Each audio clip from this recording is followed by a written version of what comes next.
Hello అండి. ముందుగా అందరికీ శ్రీరామనవమి శుభాకాంక్షలు.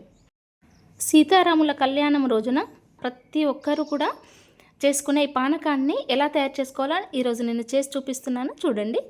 Welcome to my channel. ముందుగా దీనికోసం ఇక్కడ నేను 2 గ్లాసుల వరకు చల్లటి వాటర్ తీసుకొని దానిలో 4 టేబుల్ స్పూన్స్ వరకు బెల్లం కూడా వేసుకున్నాను.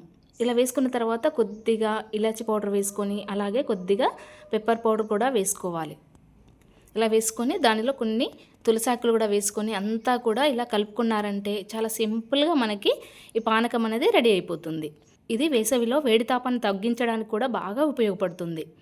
ఇలా మనం పానకాన్ని తయారు చేసుకొని ఆ సీతారాముల కళ్యాణం రోజు మనం నైవేద్యంగా సమర్పించి మనం ఆ పానకాన్ని ప్రసాదంగా కూడా తీసుకున్నామంటే ఆ దేవుడి ఆశీస్సులు మనందరికీ ఎల్లవేళలా ఉండాలని కోరుకుంటూ ఈ వీడియో కనుక మీకు నచ్చినట్లయితే లైక్ చేసి షేర్ చేయండి, అలాగే సబ్స్క్రైబ్ చేయండి.